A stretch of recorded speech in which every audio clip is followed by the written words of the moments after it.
இந்த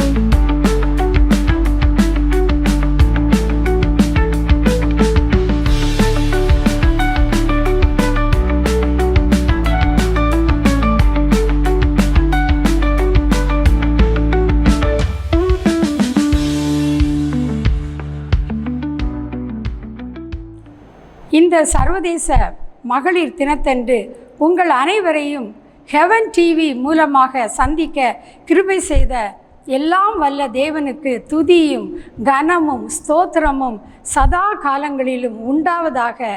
பெண்கள் நாட்டின் கண்கள், மங்கையராய் பிறப்பதற்கே நல்ல மாதவம் செய்திட வேண்டுமம்மா என்று பல கூற்றுகள் பெண்களை குறித்து சொல்வதுண்டு. பெண்களாகிய நீங்கள் குல விளக்காக, குடும்ப விளக்காக உங்கள் குடும்பங்களிலும் ஊரிலும் நாட்டிலும் பிரகாசிக்க வேண்டும் என்று உங்களை நான் வாழ்த்துகிறேன். இன்றைய செய்தியின் தலைப்பு தேவ திட்டத்தில் பெண்கள் என்பதாகும். தேவன் தமது திட்டத்தை நிறைவேற்ற ஆண்களை மட்டுமல்ல பெண்களையும் அவர் தெரிந்து கொண்டார். ஏனெனில் பெண்கள் மிகவும் மென்மையான இருதயம் உள்ளவர்கள். தேவன் தமது திட்டத்தில் பெண்களை எப்படி சேர்த்து கொண்டார் என்பதை குறித்து சற்றே நாம் ஆராய்வோமாக.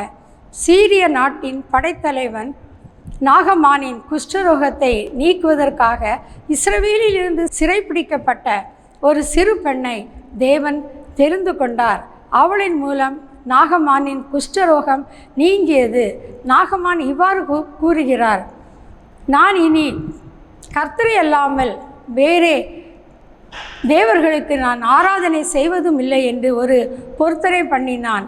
ஆம், அந்த பொருத்தனையும் நிறைவேற்றினான். சீரிய நாட்டுக்கு இரட்சிப்பு வருவதற்கு இந்த சிறு பெண் காரணமாக இருந்தாள் என்பது மிகையாகாது. ஆபிரகாம், ஈசாக்கு, யாக்கோபு என்பவர்களின் வம்ச வழியாக வந்தது தான் யூத குலம். அந்த யூத குலம் வருவதற்கு காரணமாக இருந்த ஒரு பெண்ணை குறித்து நாம் பார்ப்போம். யாக்கோபின் குமாரர் 12 பேரில் யூதாவுக்கு வம்ச இல்லாமல் இருந்தது. ஆனால் தேவன் தாமார் என்ற கானானிய பெண்ணை கொண்டு அவர் தமது திட்டத்தை பயன்படுத்தினார். மோசே என்பவன் அழகுள்ள பிள்ளை என்று கண்டு பிறந்த 3ஆம் மாதத்திலே அரச கட்டளைக்கு பயந்து ஒரு நாணல் பெட்டியில் வைத்து அவனை நைல் நதியில் நாணல் செடிகளுக்குள்ளே மறைத்து வைத்தார்கள். ஆனால் பார்வோனுடைய குமாரத்தி மோசேயை கண்டு எடுத்து வளர்த்தாள் என்று பார்க்கிறோம். ஆம், தேவனுடைய திட்டத்தில் மோசேயை பாதுகாக்க தேவன் பார்வோன் அரண்மனையிலேயே ஒரு குமாரத்தியை அவர் தெரிந்தெடுத்தார் என்று நாம் பார்க்கிறோம். என்னே தேவனின் திட்டம்! பிரியமானவர்களே, நியாயாதிபதிகள் ஆட்சி செலுத்திய காலத்தில் யாபீன் என்னும் கானானிய அரசன் இஸ்ரவேல் ஜனங்களை கொடுமையாக அவன் ஒடுக்கினான். இஸ்ரவேலர் கர்த்தரை நோக்கி முறையிட்டார்கள். அப்பொழுது கர்த்தர் தெபோராள் என்ற ஒரு தீர்க்கதரிசியை அனுப்பி அவள் மூலம் இஸ்ரவேலரை தேவன் ரட்சித்தார். ஆம், அந்த யாபீனுடைய சேனாபதியாகிய சிசராவை யாகேல் என்ற பெண் மடங்கடித்தாள் என்று நாம் பார்க்கிறோம். ஆம், தெபோராளும் யாகேலும் ஆகிய 2 பெண்களினால் இஸ்ரவேலர் காக்கப்பட்டார்கள். தேவனுடைய கிருபையை அவர்கள் பெற்று கொண்டார்கள் என்று பார்க்கிறோம். தாவீது அரசன் காலத்திலும் சேபா என்று சொல்லப்படக்கூடிய ஒரு மனிதன் ராஜாவானேன் என்று சொல்லி எக்காலம் ஊதினான். உடனே தாவீதினுடைய படைத்தலைவன் யோவாப் ஒரு பெரிய சேனையோடு அவன் இருந்த பட்டணத்திற்குள்ளே அவனை சூழ்ந்து கொண்டான். அப்பொழுது அந்த பட்டணத்தில் இருந்த புத்தியுள்ள ஒரு ஸ்திரீ இதை பார்த்த உடனே அவள் யோவாபோடே பேசினாள். யோவாபே, இஸ்ரவேலில் தாய் பட்டணமாய் இருக்கிறதை நீர் அழிக்க பார்க்கிறீரோ என்று கேட்டார். அப்பொழுது யோவாப், என்னுடைய நோக்கம் அதுவல்ல, பிக்ரியின் மகனாகிய சேபாவை என்னிடம் ஒப்பு கொடுங்கள் என்று கூறவே, அந்த புத்தியுள்ள ஸ்திரீ புத்தியாய் பேசினபடியினால் சேபாவின் தலையை வெட்டி மதிலில் இருந்து வெளியே போட்டார்கள் என்று பார்க்கிறோம். அந்த பட்டணம் முழுவதும் காக்கப்பட்டது என்று நாம் பார்க்கிறோம். ஆம், புத்தியுள்ள பெண்களை தேவன் அதிகமாக பயன்படுத்துகிறார் என்று பார்க்கிறோம். தேவ திட்டத்தில் புத்தியுள்ள பெண்களுக்கு பெரும் பங்கு உண்டு என்பதை நாம் அறிகிறோம். இஸ்ரவேல் நாட்டில் சிறைப்பிடிக்கப்பட்ட மக்களில் ஒருவர்தான் எஸ்தர் என்னும் ராஜாத்தி. ஆகாஸ்வேருவுக்கு மனைவியாகும் பாக்கியம் அவர்களுக்கு கிடைத்தது. ஆனால் ஆமான் என்பவன் யூத குலத்தை அழிக்கும்படியாக அவன் சதி பண்ணினான் என்று நாம் பார்க்கிறோம். அந்த சதியினை முறியடிக்க தேவன் எஸ்தரை பயன்படுத்தினார் என்று பார்க்கிறோம். மொர்தெகாய் எஸ்தரிடம், நீ ராஜாவினிடம் சென்று தன் குலம் அழியாதபடிக்கு நீ வேண்டுதல் செய் என்று சொல்லும் பொழுது, எஸ்தர் நான் செத்தாலும் சாகிறேன் என்று அவள் சொல்லிக்கொண்டு தைரியமுள்ள ஒரு பெண்ணாக ராஜாவினிடத்தில் அவள் சென்றாள் என்று பார்க்கிறோம்.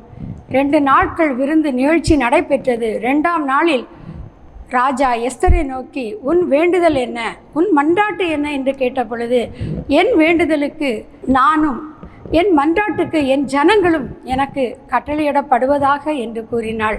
அது மட்டுமல்ல, ராஜாவின் பாதத்தில் விழுந்து அழுது, என் ஜனத்திற்கு வரும் பொல்லாப்பை நான் எப்படி பார்க்கக்கூடும், என் குலத்திற்கு வரும் அழிவை நான் எப்படி சகிக்கக்கூடும் என்று அவள் கேட்டாள்.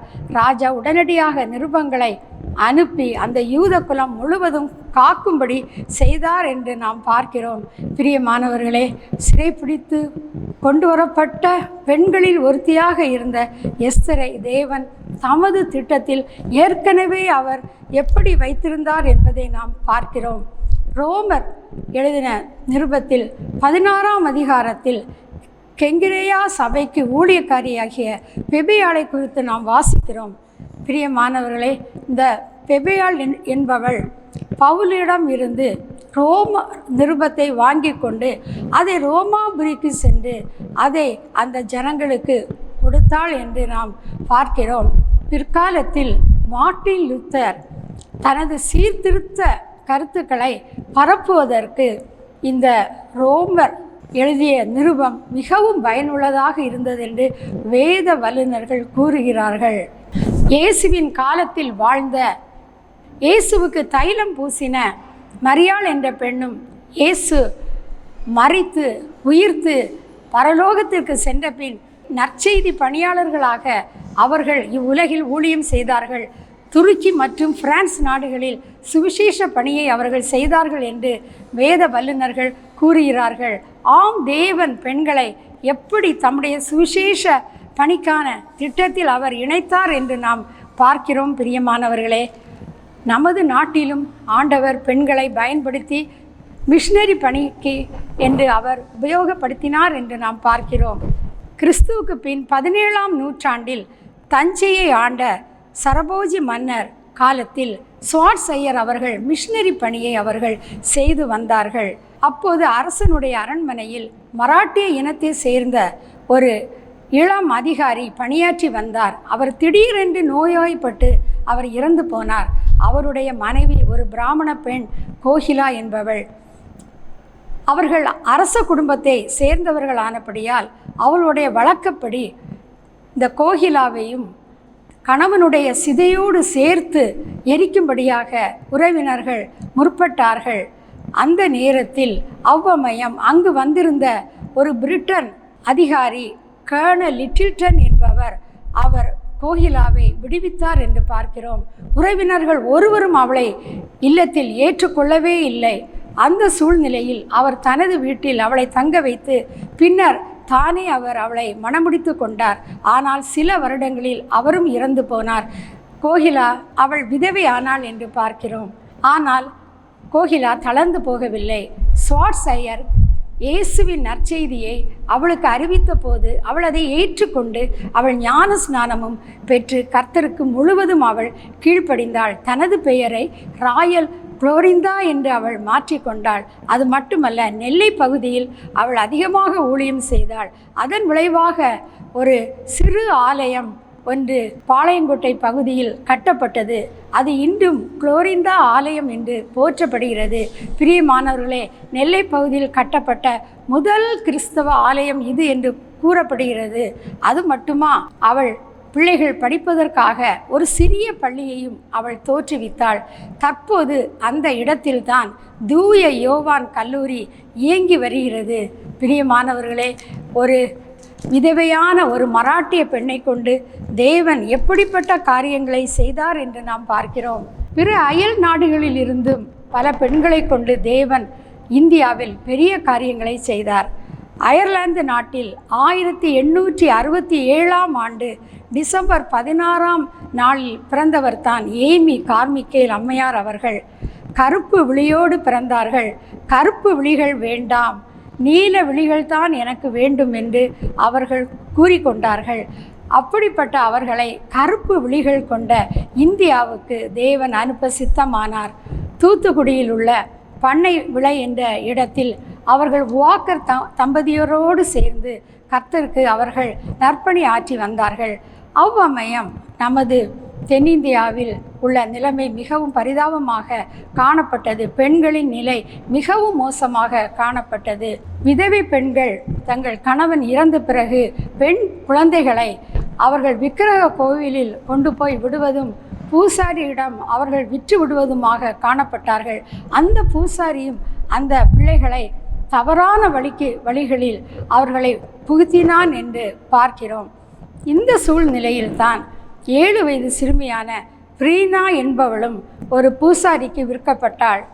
அவள் அதிலிருந்து தப்பித்து ஓடி தூத்துக்குடியில் உள்ள பண்ணைபுரத்தில் பிள்ளைகளை பிடிக்கும் மிசியம்மா எங்கே இருக்கிறார்கள் என்று வினவி ஏமி கார்மிக்கேல் அம்மையார் வாழ்ந்த அந்த வீட்டில் அவர்களை வந்து சந்தித்தார். அவள் மூலமாக அன்றைய காலகட்டத்தில் பெண்களின் நிலையை அறிந்து கொண்ட ஏமி கார்மிக்கேல் அம்மையார் ஒரு அழகிய சரணாலயம் ஒன்றை அவர்கள் கட்டினார்கள்.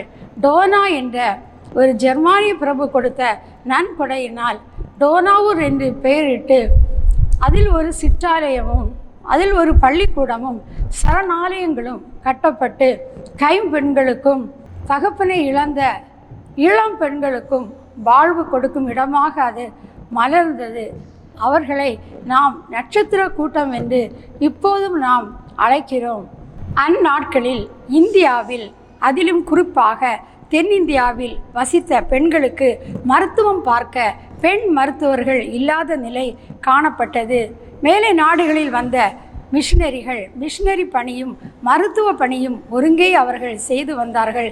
இந்த சூழ்நிலையில் ஒரு மேலை நாட்டு மிஷனரியினுடைய மகள் தன் விடுமுறையை தன் தகப்பனாரோடு கழிக்கும்படியாக இந்தியாவிற்கு வந்தார்கள்.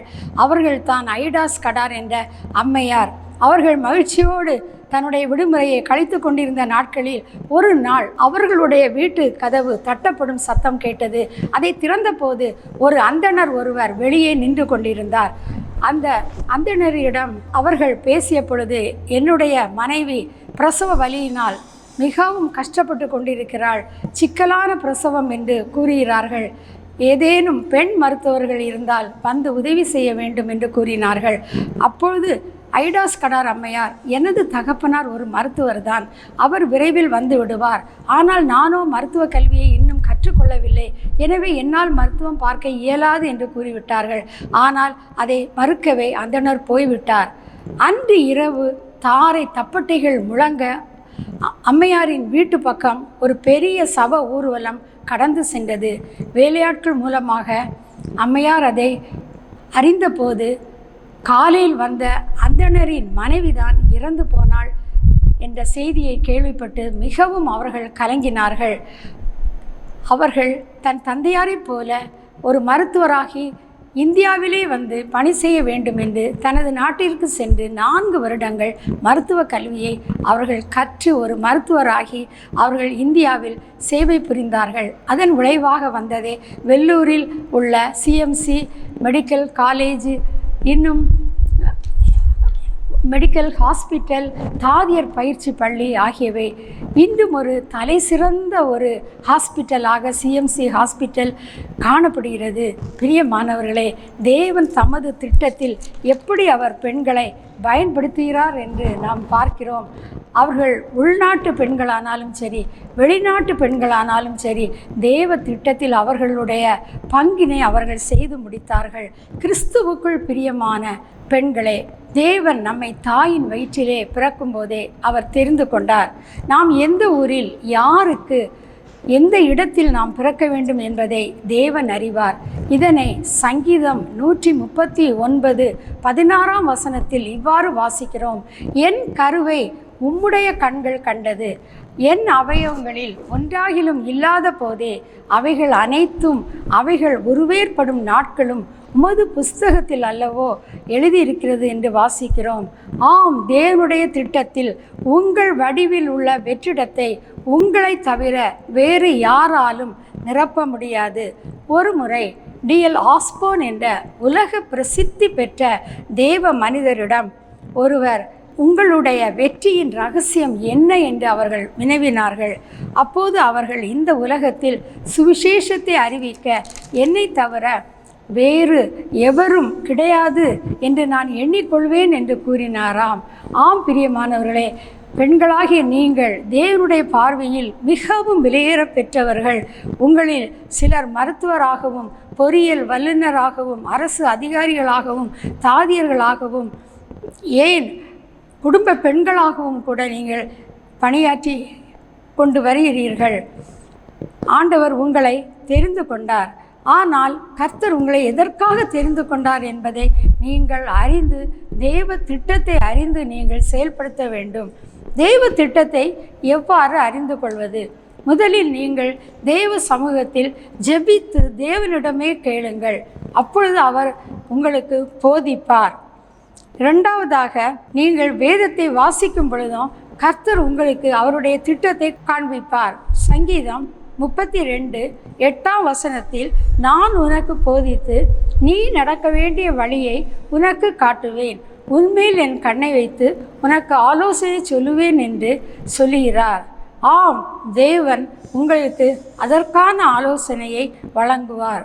சங்கீதம் 68:13 நீங்கள் அடிப்பினடியில் கிடந்தவர்களாயிருந்தாலும் வெள்ளியில் அலங்கரிக்கப்பட்ட புறாச்சிறகுகள் போலவும் பசும்பொன் நிறமாகிய அதன் இறகுகளின் சாயலாகவும் இருப்பீர்கள் என்று வேதத்தில் வாசிக்கிறோம்.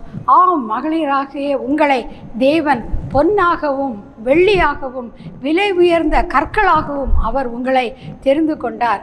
அவர் உங்கள் மேல் வைத்த திட்டத்தை நீங்கள் அறிந்து உலகத்தில் செயல்படுமாறு தேவன் உங்களை அழைக்கிறார். கர்த்தருடைய திட்டத்தில் இணைந்து செயல்படக்கூடிய கிருபைகளை தேவன் தாமே ஹெவன் டிவி நேயர்கள் ஒவ்வொருவருக்கும் அருள்வாராக என்று வேண்டிக் கொள்கிறேன். தலைகளை தாழ்த்தி ஜெபிப்போம்.